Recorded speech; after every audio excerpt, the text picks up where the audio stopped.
همدیاران عزیز و دوستان گرامی در استودیو، واقعا انسان میخواد بگوید روزی همتون بخیر، اما میدانم که امروز روزی خیری نیست و خیلی دشوار است گفتن بخیر باشد، بلکه خب واقعا یک روزی پر از تاسف است، پر از غم و اندوه است. و قبل از همه، قبل از آن که وارد موضوع شویم، من به تمام این قربانیان، بخصوص با پیوندان این قربانیان، وابسته از آن که در بین آنها کیا هستند، تسلیت خود، پیمان ملی تاجیکستان و همه کسانی که خود را به این شکل جزئی از پیمان ملی تاجیکستان و مهاجرین میدانند بیان میکنم. و این چنین به مردم شریف روسیه، به یار و دوستان و همه کسانی که در روسیه زندگی میکنن و این فاجعه را برای خود خیلی دردناک قبول میکنن، همدردی و همبستگی خود و همراهان را در پیمان ملی تاجیکستان بیان میکنن. واقعا بسیار یک مصیبت بزرگ است، نه تنها برای مردم روسیه بلکه اینچنین برای ما تاجیکان، چون وقتی که این خبر پخش شد از شب باز و صبح، یعنی همیشه در ذهن ما این میچرخید که خدای نکند که یگان مسلمان نباشد، چون میدونیم که بعد از آن که این کاری یک مسلمان باشد چقدر موج نفرت و دشمنی علیه اسلام و مسلمانان سرازیر می شود و همه کسانی که در کمین نشستند و یک نفرت، یک کینه نسبت به دین مبین اسلام و مسلمانان دارند، در این گونه حالات ها این فرصت را از دست نخواهند داد تا اینکه این کینه و نفرت خود را بار دیگر بریزانند. و بازم میگیم کاش تاجیک نباشد، اگر هر کسی هم باشد خدا کند که تاجیک نباشد، زیرا باز از نوع تاجیک بدبینی، نفرت پراکنی و هر کسی در این آب لایالود دیگر ماهی خود را تلاش میکند بدارد. اونه که گفتم علیه اسلام نفرت دارد، دیگر این برایش یک فرصت طلایی است، یک هدیه تقدیر است. اونه که علیه تاجیک نفرت دارد و این گونه حالات را میخواد علیه ما تاجیکان و تاجیکستانیان استفاده کند، این برایش یک فرصت طلایی است. اونه که علیه اپوزیسیا است و علیه هم علیه اسلام است و هم علیه تاجیک و هم علیه اپوزیسیا و علیه نهضت و علیه هر کسی که است، تلاش میکند که یک ربط پیدا کند بین این جنایت، این فاجعه و رقیب خودش یا طرفی که میخواد توسط این فاجعه او را سنگ بزند. و حتی متاسفانه میبینیم که در سطح بالای سیاست هم، حالا من چند پیش بیانیه های مسئولان خیلی هم والا مقام روسیه و طرف های دیگر رو گوش کردم، تحلیل کردم، تلاش میکنن که از این فاجعه همچنین یک اهرم فشار و تبلیغات علیه دشمنان و رقیبان خود استفاده کنند و نوابسته از آن که خودشون اعتراف کرده ایستادن که این کاری داعش است و چند نفر رو زندانی کردن که متاسفانه یا همهشون یا اکثریتشون تاجیک بودن، باز هم این را تلاش میکنن بر دوش دیگران، اوکراین، جاهای دیگر پرتایند و در چنین یک آشفته بازار، در یک حالت فاجعه‌ناک، احساسات بالا می رود، تبلیغات بالا می رود و جدا کردن خوب و بد، گناه و بیگناه، گناهکار و بیگناه خیلی کاری دشوار است. بنابر همین ما باید خیلی با احتیاط رفتار کنیم و همزمان تلاش کنیم که از دادن همه گونه بیانیه ها که وضعیت رو میتواند باز بدتر کند خودداری کنیم. اما اون کاری که ما در این لحظه ها کرده میتونیم این آن است که باید به هموطنان تاجیک خودمان در روسیه یا در هر کجایی که هستند تا آن جایی که میتوانیم مشورت بدهیم که چیکار کنن و از طرف دیگر تلاش کنیم که این ضربه را از دوش تاجیکان و بخصوص تاجیکان بیگناه برطرف کنیم به سمت دیگر توسط صحبت ها، اینترویو، تحلیل و شرح دادن ها. برای مثال حالا مثلا تا همین لحظه من 2 صحبت الکی داشتم با رسانه های اروپایی و اگر فرصت شود و امکانیت شود با رسانه های روسی، با هر کسی باشد، ما باید تلاش کنیم تا اینکه بفهمانیم که در اینجا تاجیکان گناهکار نیستن. اگر کسی جنایت کرده است خودش جواب میگیرد و این مسئولیت ما است و این چنین یک مسئولیت بسیار هم کلان بر دوش ما هست. ما هم پیمان ملی تاجیکستان و هم دیگر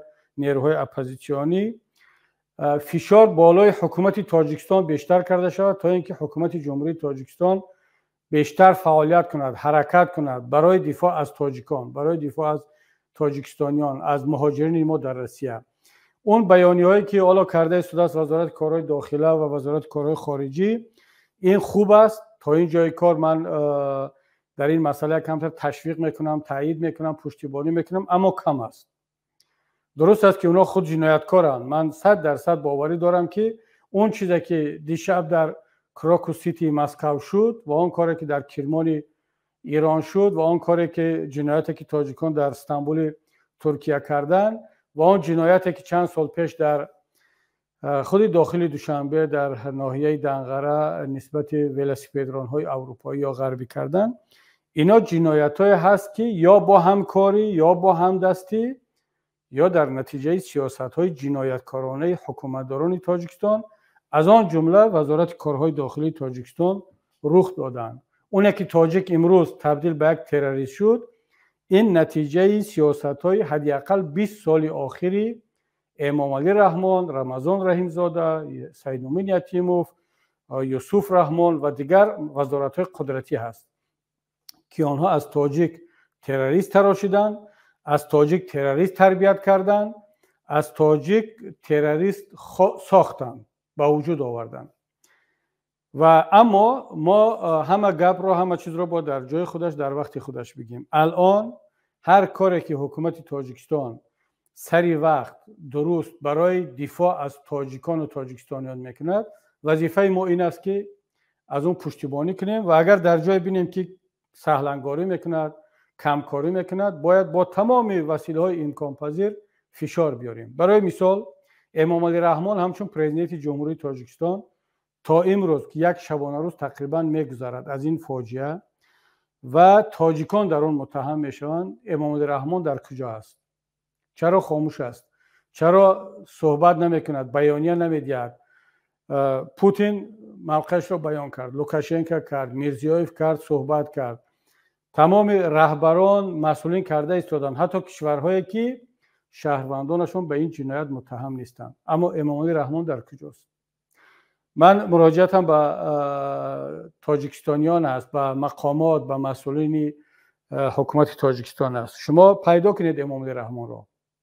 این تنها تقاضای ما پیمان ملی تاجیکستان است، این تقاضای ملت است. پیدا کنید، اگر خواب است بیدارش کنید، اگر مست است هوشیارش کنید، اگر حالا نمیدونم در این شب روزهای استراحت در یگان حالت پخمیل از هر چی باشد، چون این عادت دائمی اون کس است، پیدایش کنید.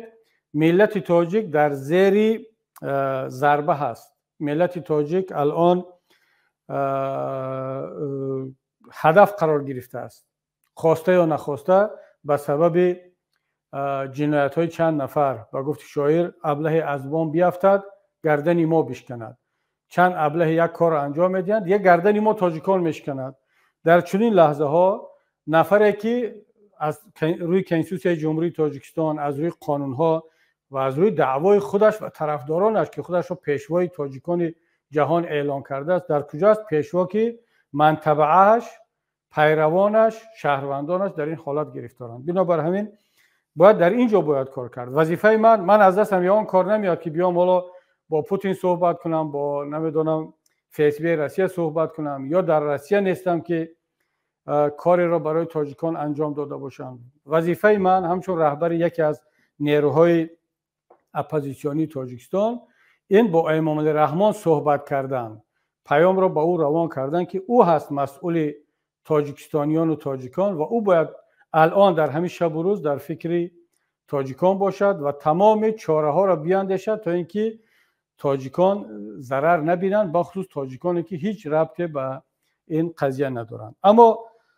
صحبت های آن که چرا چنین شد، چرا ما تاجیکان به این حد رسیدیم که امروز متاسفانه میخواهیم یا نمیخواهیم کلمه تاجیک با تروریسم توأم یا هم معنا شده است، سینونیم شده است. ما تلاش میکنیم، زور میزنیم که تاجیک را ملتی تاجدار معرفی کنیم و میگیم نام ملت ما از کلمه تاج آمده است که البته این دروغ بیش نیست، این یک بافتا و یک مزخرفات نوبتی تبلیغگران و پروپاگاندیستا است. ما واقعیت را بگیم که کلمه تاجیک از کجا پیدا شده است، اما حالا این موضوع نیست. منظور من این است که چقدر با دهان پر، با هنگامه، با یک پافوس خاص برای تبلیغگران حکومت تاجیکستان درباره تاجیکان و ریشه آریایی ما و درباره ابن سینا و خوارزمی و بیرونی و فردوسی و حافظ و سعدی صحبت میکنیم، اما جهان امروز به سعدی و به ابن سینا و به اسماعیل سامونی کار ندارد. جهان با همون تاجیک کار دارد که امروز 2 میلیون تاجیک در روسیه است، در کراکو سیتی ترور انجام میدهد، در کرمان ترور انجام میدهد، در استانبول و در اروپا ترور انجام میدهد. جهان تاجیک را دو گونه میشناسد. یک رهبر دیکتاتور با نام امام علی رحمان که 30 سال در حاکمیت است یا 32 سال حکومت را، دولت را، ملت را، کشور را خانوادگی کرده است، پریواتیزاسیا کرده است، خصوصی کرده است و ملت تاجیک رو با همین تروریستاش میشناسند. پاسپورت تاجیکان در خارج هم دو کس است، یک رهبر دیکتاتور و یک مردم، قومی که هر روز در اینجا و اون جای دنیا دیگران را و خودشان را میتر کنند، ملت را بی‌آبرو میکنند و این هر دو نتیجه یک سیاست است. سیاست های در ناخنک خردمندانه ولی در اصل جنایتکارانه امام علی رحمان در طول این 32 سال، بخصوص در 2 دهه اخیر، در 20 سال اخیر بعد از استقرار صلح و وحدت ملی که امام علی رحمان به جای آنکه بیاد پایه‌های صلح، پایه‌های وحدت، پایه‌های دولت ملی، پایه‌های یک کشور آزاد که در آن همه برای خود جا پیدا کنند، دیندار، بدین، اتئیست، کمونیست، نهضتی، نمیدونم زردشتی، مسلمان، هر کسی باشد خود را در وطن خود احساس کنند، در وطن خود جای کار داشته باشند، در وطن خود بدون دادن پاره و پول و رشوه به کسی درس بخوانند، دانشگاه بخوانند، با بالاترین مقصد، هدف خود با بالاترین جایگاه در کشور برسند. این بود آرزو و آمال ملت تاجیک و این بود که ملت تاجیک، جوانان تاجیک میخواستند این گونه وطن داشته باشند. امام علی رحمان آمد وطن را از آنها دزدید، ملت را از آنها دزدید، صلح و وحدت و کنستیتوسیا را از آنها دزدید، آنها را بیرون کرد به روسیه، به جایهای دیگر. مرحمت، شما بروید در روسیه کار کنید، با ما پول بفرستید از طریق بانک های ما و ما این پول های شما را بچرخانیم و بگردونیم و بایگری جمع کنیم. اما شما را در اونجا کی تربیت میکند؟ شما تحت تبلیغ کی قرار میگیرید؟ با شما کی کار میکند؟ مغز شما را کی شستشو میکند؟ برای امام علی رحمان اصلا در این فکر نیست. برای امام علی رحمان مهاجر کسی است که یک جوانی تاجیک باید از تاجیکستان بیرون برود، زن و فرزند و خانه و در را رها کند، از خارج به تاجیکستان پول روان کند. تمام. در تاجیکستان نباشد. در تاجیکستان شد یا باید چاپلوس باشد، خدمتگار این حکومت باشد، اندیشه آزاد نداشته باشد، تجارتی آزاد نداشته باشد، موقع شخصی آزاد نداشته باشد، وگرنه او خطرناک می شود، وگرنه او خائن محسوب می شود، وگرنه او باید جایش زندان باشد. مثل چند جوانی آزاد اندیشه که موقع شخصی داشتند، مثل اون بلاگرهایی که در زندان نشستند، اون دلیر امام علی، ذوقی بیک، اون عبدالستار و دیگران که زندانیشان کردند. برای چی؟ اونا مگر داعشی بودن؟ مگر عضو یگان گروه تروریستی بودن؟ نه، اونها موقع شخصی داشتن، میخواستن در وطن خود زندگی و آزادانه کار کنند، اما زندانیشان کرد. و این پیام بود به این جوانی تاجیکی که در کراک سیتی خودش را به این مصیبت گرفتار کرد و این ترکت را انجام داد. با او پیام بود که من اگر در داخل کشور باشم، بخوام آزادانه بدون پاره و رشوه جای کار پیدا کنم، درس پیدا کنم، آینده ندارم. رفت به روسیه برای کار، در اونجا تحت تاثیر تبلیغات و پروپاگاندای گروه‌های افراطی قرار گرفت، دست به این جنایت زد. این نتیجه چی است دوستان گرامی، هموطنان عزیز؟ همین جوانی که در نوارها دیده ایستادیم، خودش گفته ایستاده است که برای پول من این کار انجام دادم. نفر با نام عبدالله به من زنگ زد، در تلگرام شناس شدم، زبان روسی را نمیداند، سال تولدش را گفته نمیتواند. این جوان 20 و چند ساله تاجیک کادر کی است؟ مال کی است؟ در کجا درس خونده است؟ در کجا تربیت شد؟ در کجا تولد شد؟ همون جوان 30 ساله است. وقتی که این جوان تولد شد خودش میگه من 30 ساله ام. تولد شد، امام علی رحمان پرزیدنت تاجیکستان بود. رحمان 32 یا 33 سال میشود به قریبی که پرزیدنت است. این جوان 30 ساله. این تولد شد که امام علی رحمان 2 سال الکی در قدرت است. این جوان در دیدسد امام علی رحمان تربیت شد، در مکتب امام علی رحمان خواند. اگر دانشگاه خوانده باشد که من باور ندارم. در مسجد امام علی رحمان نماز خواند. این جوان موعظه و امر معروف امام خطیبان امام علی رحمان را گوش کرد. درسی معلمان امام علی رحمان را گوش کرد، همونایی که در کمانده تبلیغاتی امام علی رحمان هستند. این جوان کادر امام علی رحمان است. این جوان در مکتب یا در مدرسه، در مسجد حزب نهضت اسلامی تاجیکستان، حزب گروه 24، حزب سوسیال دموکرات، حزب کمونیست نخوانده است.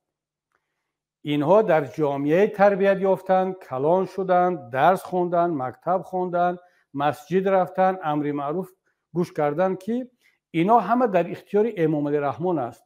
از اکادمی علوم سر کرده تا مکتب ها، تا مسجد ها، مدرسه ها، دانشگاه اسلامی، اکادمی علوم، تمام این دستگاه ها در اختیار امام علی رحمان است. امام علی رحمان چگونه کادر تیار میکند؟ یعنی نتیجه این همه مکتب و مدرسه و مسجد ملا و ضیایی و روشنفکر امام علی رحمان چی است؟ یا مهاجر که بعد تروریست می شود اکثریتش، یا چاپلوس. ما دو کاتگوری تربیت میکنیم در تاجیکستان. یعنی سیستم دولتداری امام علی رحمان دو گروه شهروند تیار میکند: چاپلوس یا افراطگرا و رادیکال. خب کجا می رود این ملت دیگر؟ ملت در این مشکلی گرفتار. رهبری تاجیکستان اونه که ملت را به این حال رساند، حالا معلوم نیست در چه حالت است. من برای هم میگم که اگر خواب باشد بیدارش کنید، اگر مست باشد هوشیارش کنید و بیاد جواب بگید. خب معلوم است که حالا با پوتین چگونه صحبت میکند. میگه دیدی من میگفتم که باید با اپوزیسیا مبارزه برد، باید اسلام را زد، باید محدود کرد، مسجد را بست، ریش را تراشید، به اینها اجازه ندیم که اینا سر بلند کنند. این میگه همش نتیجه کاری کی هست؟ همین حزب و حرکت اپوزیسیونی. مسجد زیاد شد، نمیدونم مدرسه زیاد شد، ریشدار زیاد شد، حجابدار زیاد شد. امام علی رحمان مشکل را در این میبیند، اما فراموش میکند که در کشورهای دیگر اسلامی، از کشورهای خلیج شروع کرده تا مالزی، اندونزی، ترکیه، در هر یک قدم یک مسجد است، در هر یک کوچه و پس کوچه مدرسه هست. اهالی 70-80 بعضیش تا 90% حجاب دارد و ریش دارد. چرا اونها تروریست نشدند؟ چرا اسلام در اونجا تروریست تربیت نکرد؟ شما چند تا تروریستی مالزیایی و اندونزیا و ترک و حالا اماراتی و عربستان سعودی و کویتی و قطری رو میشناسید؟ حجاب دارن، ریش دارن، مسجد پر، مدرسه پر، اسلام معنی است، آموزش اسلام معنی است. چرا اونها تروریست نشدن؟ شما 20 سال شد مسجد منع میکنید، مدرسه منع میکنید، ریش میتراشید، حجاب منع میکنید، حزب نهضت اسلامی رو میبندید، حزبای اپوزیسیونی رو میبندید، روزنامه‌نگار و وکیل و دینی و دنیوی هر کسی که اندیشه آزاد دارد ممنوع میکنید، زندانی میکنید. همش زیر پرچمی مبارزه با تروریسم. شما و با این جناب پوتین و با اینها گویا با تروریسم مبارزه برده ایستادید. در اصل شما تروریست تربیت کرده ایستادید. این جمله ها، این حرفایی که من 15 سال پیش، 20 سال پیش در پارلمان، در صحبت ها با وزیرا با اینها میگفتم که نتیجه این سیاست شما رادیکال شدن و تروریست شدن و افراطگرا شدن جامعه تاجیک میشود. شما دیگر نتیجه نخواهید گرفت. من اینجا دو صحبت رو میخوام بار دیگر یادآور شوم. من در صحبت‌های قبلی هم بارها از این گفتم. یکی صحبت در وقتی که همچون دپوتات در پارلمان تاجیکستان بحثا کردیم در وقت قبول قانونی جمهوری تاجیکستان درباره دین با رئیس کمیته اون زمان رئیس کمیته دین مرادالله دولتوف دوستی ما که خب بالاخره ما دوست و هم صحبت و هم شهری و اینا هستیم، اون همچون رئیس کمیته دین در پارلمان لایحه قانون را معرفی میکرد. من برآمد کردم، مخالفت کردم که عاقبت این خیلی بد است. منع کردن مسجد و مدرسه و محدود کردن دین خیلی کاری بد است، بر رادیکال شدن افراطی شدن مردم دیندار میبرد. جوانان را شما بد تربیت میکنید.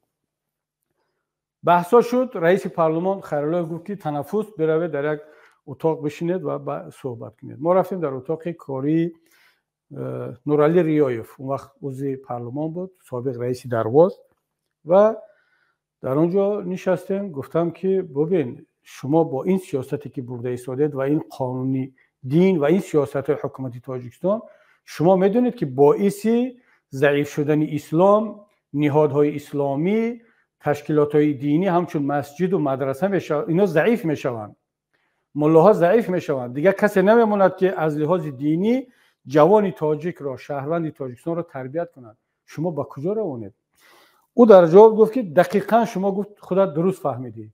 مقصد ما هم ضعیف کردن اسلام، ضعیف کردن مسجد، مدرسه و ملا هست. گفتم برای چی؟ گفت برای آنکه ما میخوایم دولت ملی بسازیم، دولت تاجیکی بسازیم. ما یا تاجیکیت در اینجا قوی میشود یا اسلامیت. اگر اسلامیت قوی شود تاجیکیت ضعیف میشود. ما باید اسلامیت را ضعیف کنیم و تاجیکیت را قوی کنیم. یعنی هر چقدر که اسلام ضعیف شود، مسجد ضعیف شود، ملا ضعیف شود، مدرسه ضعیف شود، همون قدر تاجیکیت شهروندان تاجیکستان بالا می رود. ما باید درباره آریایی گپ زنیم، درباره زردوشت گپ زنیم، درباره تاریخ کهن گپ زنیم و درباره اسلام کمتر گپ زنیم. یعنی ما دولت ملی میسازیم، ما تاجیکیم، تاجیک پرستیم، وطن دوست هستیم. هدف ما هدف نیک است. اسلام دینی عرب است، اسلام دینی بیگانه است، این فرهنگ بیگانه است، غیر و هکذا بلا بلا بسیار کرد. گفتم ببینید عاقبت کار شما هم اسلام را ضعیف میکنید، هم تاجیک را. تاجیکیت و اسلامیت ضد یکدیگر نیستند. تاجیکیت و اسلامیت دو بال یک پرنده اند. این ملت تاجیک، ملت ما، دو بال دارد، دو چشم دارد. یکیش تاجیکیتش، تاریخ کهنش، تاریخ امروزش، ادبیاتش است، فرهنگش است. یکی دینی اکثریت مردم است. درست است که الان امروزها تاجیک زردشتی هم هست، بیدین هم هست، مسیحی هم هست، بودایی هم هست، هر چی هست، هر چی شد دیگر. اما اصل ملت تاجیک و تاجیکستانیان اسلام است و در طول بیشتر از 1400 سال این دو با هم آمدند. کسی اگر یک مسلمانی که دینش رو دوست می‌دارد، ملتش رو دوست می‌دارد، می‌خواهد تاجیکیت را ضعیف کند فقط به خاطر آنکه اسلامیت قوی شود، جنایت کرده است علیه دولت، ملت، علیه اسلام و علیه تاجیکیت. و هر تاجیکستانی که می‌خواهد تاجیکیت را به طور صنعی قوی کند از حساب ضعیف کردن اسلامیت و دین و فرهنگ دینی ما، جنایت کرده است هم به تاجیکیت، هم به اسلامیت، هم به ملت و هم دولت. این نظر شخصی من بود، هنوز هم میماند. و این جنایت را امام علی رحمان با تمام دو دستگاهش انجام دادند به ملت. الکی انجام دادند. اونه که امروز ملت تاجیک در همه جا تبدیل به تروریست است، به خاطر چی است؟ به خاطر آنکه اینها اسلامیت ما تاجیکان را ضعیف کردند. جوان تاجیک را از اختیار رهبران دینی تاجیک مثل ایشان نورالدین جان، حاجی میرزا، حزب نهضت اسلامی تاجیکستان، ده ها و صدها مولای تحصیل کرده باسواد وطن دوست بیرون کردند. اینها را در اختیار داعش و القاعده و دیگرها تکفیری ها دادند و فخر کردند، فکر کردند اینا میبالند که ببینید ما چیکار کردیم. مسجد رو محدود کردیم، مدرسه رو محدود کردیم، اینها رو در کنترل گرفتیم و ملاهای قوی رو از منبر دور کردیم، حزب نهضت اسلامی تاجیکستان رو از صحنه، از قانون بیرون کردیم. اکنون همه چیز در اختیار خودمون است. اکنون بیاد یک ملت تاجیک بسازیم، ملت تاجیک نمیدونم دور از دین، دور از فرهنگ، همون طوری که بلشویکان یک ملت شوروی ساختنی شدن. در نتیجه چی شد؟ دولت شوروی رو از بین خودشون بردن. اونا میخواستن ملت شوروی بسازن ولی دولت شوروی رو از بین بردن. رحمان با دو دستکش میخواد یک ملت تاجیکی نو بسازد، به خبر از اون که تاجیکستان رو از بین میبرد، ملت تاجیک رو از بین میبرد. اینا اصلا عقلشون نمیگیرن که اسلام در خون و پوست ملت تاجیک جا گرفته است. ما باید یک اسلامی معتدلی ببینید. اصلا خود اسلام من رو برای اون کسانی که نکته کاوی میکنن و نکته سنجی میکنن که اسلام با افراطی و معتدل تقسیم نمیشه، 100% همین است. اما همین آدمی که حالا در روسیه خودش را به این مصیبت گرفتار کرد، 100 کس را کشت با نام اسلام، این را چی گفته میشه؟ این را مسلمان افراطی. اما تاجیک اصولا با خون و پوستش یک مسلمانی معتدل بود. اون تفکر ما، شناخت ما از اسلام که در آسیای مرکزی شکل گرفت، در حوزه فرهنگی تاجیکان شکل گرفت، یک فهمی، یک درکی بسیار معتدل از اسلام بود. اما امام رحمان چیکار کرد؟ امروز این تاجیک رو، همون تاجیکی که در نوارش رو در مسکو دیده ایستاده، روسی حرف زدن نمیتواند، نمیداند چیکار کرده است، این کادری حزب خلق دموکراتی است.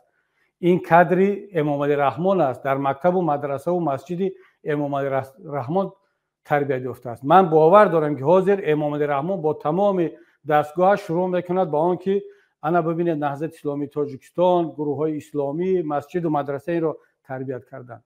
نه، این را شما تربیت کردید.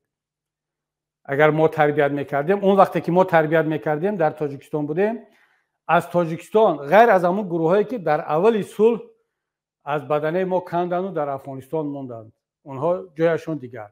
اما یگان نفر، چند نفر از تاجیکستان رفت با اون گروه ها تا سال 2012 و 13 پیوست. از سال 2000 10 سال 12 سال تا پروتکل شومی بدبخت ملت سوز 32-20 شما که با امضای امام علی رحمان قبول کرده شد، چند تاجیک در کشورهای خارجی میرفت به این شکل عمل تروریستی انجام میداد. یگان نفر غیر از همون گروهی که صلح را نپذیرفتند و در همون جا ماندند. امروز چند تاجیک است؟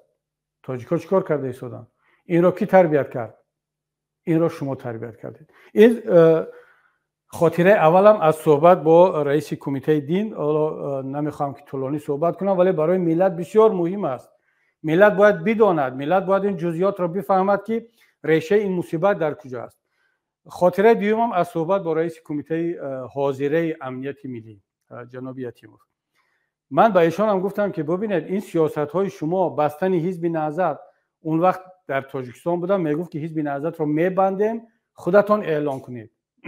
اگر اعلان نکردید ما قرار قبول شده شما رو میبندیم، عاقبتش برایتون بسیار بد هست. و گفتم که این عاقبتش برای ما تنها نه، برای ملت بد است. شما میدونید چیکار کرده ایستادید؟ شما جوانان تاجیک را که از انتخابات راه افتاده میشوند، ناامید میشوند، از حزب نهضت ناامید میشوند، از دموکراتیا و کنستیتوسیا و یک دولتی متمدن ناامید میشوند. اینها میرن به دیده ایستادید که گفتم الکای تاجیکان به داعش رفته ایستادن. یعنی این صحبت ما ماه مارس 2015 بود، اون وقتی که الکای چند هزار تاجیک در این مدت 2012 13 14 به داعش پیوسته بود. من گفتم دیدید چقدر تاجیک به داعش پیوسته است جناب یتیموف. این نتیجه همون است که شما فشار رو در داخل کشور زیاد کردید، بالای مسجد، مدرسه، دین، حجاب، ریش، بالای حزب نهضت اسلامی تاجیکستان، بالای ملاها. نتیجهش همین که تاجیک‌ها به خارج رفته ایستادن، به داعش میپیوندن. میدونید چی گفت؟ دقیقاً همون تکرار جمله‌های مرادالله دولت به شکل دیگر گفت بله میدونیم و ما همین رو میخواهیم. همین جوانی که در داخل کشور میایستد، در اینجا مثلا کار میکنه، درس میخواند، ولی اپوزیسیون میشود چون در اینجا ایستادن جوان است، طلبات دارد، اعتراض میکند، بهترش که بره در هم عراق و سوریه و افغانستان در اونجا چیکار نامعقوله میکند کشته شود. خیلی دلم میسوزد که جوانان تاجیک میروند، ولی از اونه که در داخل تاجیکستان میماند در همون عراق نابود شود برود بهتر است برای ما. تفکر رئیس کمیته امنیت ملی تاجیکستان این است که ما باید کار کنیم که جوانی تاجیک یا روسیه برای کار برود یا اینکه سوریه و عراق و جای دیگر برای کشتن و مردن و برای همین کارها. تفکر رو دیدید؟ من گفتم این عاقبتش خیلی بد میشه. گفت خب شما در فکر خودتون باشید و نهضت رو بندید و جان خود رو حفظ کنید، اینش سیاست ماست. وقتی که من با هر وقتی که در استانبول با یک جوانان صحبت داشتیم در یک منطقه اون طرف آب، در نامش فراموش کردم، در استانبول، احساس کردم که این جوانان سیمپاتیا به طرف داعش دارن. من هرچند تلاش میکردم، صحبت میکردم که اینها رو برگردونم از این رو میدونن آنها چی میگفتن؟ اینها، یعنی من با آنها میگفتم که شما میخواهید نمیخواهید نتیجه خواسته و سیاست های حکومت رحمان هستید. امام رحمان یا شما را کنترل میکند یا مدیریت میکند یا سپیدسلژبه ها در بین شما آدم دارن شما را به همین سمت میبرن، یا اینکه همین نتیجه سیاست های آنها شما هستید. شما این کار رو نکنید. اگر شما میخواهید به داعش و به دیگر گروه ها پیوست شوید، بدانید که این 100% خواهشی امام علی رحمان و داود دستگاش است. شما فکر نکنید که با این راه شما علیه دیکتاتور و علیه این کسانی که گفتی شما دشمن اسلام هستند مبارزه میبرید. برعکس شما در آسیاب آنها آب میریزید. گفت چگونه؟ گفتم که شما میرید الان در داعش ترک میکنید، میکشید، مسلمان، مسیحی، شیعه، سنی فرق ندارد. امام رحمان، پوتین و دیگران میگوید به جهان میگوید دیدید تاجیک ما همش تروریست است. اگر ما سخت نگیریم، اگر ما مسجد نبندیم، مدرسه نبندیم، همین جوانانی که در عراق و در سوریه کشته ایستادند و غارت کرده ایستادند و سر میبرند، اینا فردا در تاجیکستان خواهند کرد. و این دلیل میشود برای آنهایی که باز بیشتر علیه دین و علیه اسلام و علیه آزادی و علیه بشریت در تاجیکستان باز مبارزه برند توسط این کارهای شما. اما متاسفانه چیکار کنیم؟ فایده ندارد، چون اونها تا حد مغزشویی شدن که همین عمل خود را یک عملی برای خدا و برای اسلام میدونن. و همین کاری که در مسکو در روسیه کردن، من شک ندارم قسما برای پول، یک قسم دیگرش به خاطر جنت رفتن و به خاطر رضای خدا است. و من بعد از همین صحبت ها و همین تلاش ها در مقامات ترکیه گفتن که خودت باید هر چه زودتر ترکیه را ترک کنی، در اینجا بودن خودت خطر دارد. از دو طرف، یکی حکومت تاجیکستان برنامه دارد، ما میدونیم که علیه خود در اینجا کارها را انجام خواهند داد، مثل که عمر علی قوت رو کردن. دیگری از طرف داعش گفتن ما چند نفر داعشی رو تاجیکا رو هم دستگیر کردیم و یکی از برنامه‌هایشان هدف قرار دادن خود در استانبول است. چون من اون وقت در استانبول زندگی میکردم بعد از هجرت از تاجیکستان و تصمیم گرفتم که در اونجا باشم و این صحبت‌ها و این صحبت‌های فهماندهی به جوانان تاجیک که به داعش پیوست نشوند، خود را، ملت را، دین مبین اسلام را حیف نکنند. اما مثل که خبرها رسیده بود به رهبریت داعش و آنها گفتن خب حالا اون وقت در رقه در یکی از شهرهای سوریه پایتخت داشتن و سپارش دادن که مرا اگر بتوانند بدزدند برند به داعش و در اونجا یک قتل پکزاتلنی یعنی نمایشی انجام بدهند مثل دیگران، یا اگر نشد در همونجا این عملی تروریستی رو انجام بدهند. و مقامات ترکیه بعد محافظ جدا کردند و بعد چند مدت بسیار سخت پافشاری کردند که باید من خاک ترکیه را ترک کنم و به همین خاطر من از ترکیه به اروپا سفر کردم. خب این نتیجه سیاست ها هست. پس حالا ما اگر نتیجه گیری کنیم این صحبت رو، به این خلاصه میرسیم که اون چیزی که در این جنایت و این فاجعه که در مسکو انجام داد و امروز ملت ضربه‌اش رو میخورد، این من با کمال مسئولیت میگم و به یگان مخصوص متهم کردن و این نقطه نظری من همچون اپوزیسیون نیست. من این را در داخل تاجیکستان همچون وکیل، همچون رئیس حزب نهضت اسلامی تاجیکستان گفته بودم. حالا هم موقعم همین است که عاقبت این کار شما همین خواهد شد. اتفاقا نکته سوم، خاطره سوم، بردارد کمیته امنیت ملی ارشیو صحبت من در کمیته دولتی امنیت ملی در حضور 200-300 نفر از کارمندان امنیت ملی در سال 2007 اگر اشتباه نکنم، یا 7 یا 9 ماه فوریه بود.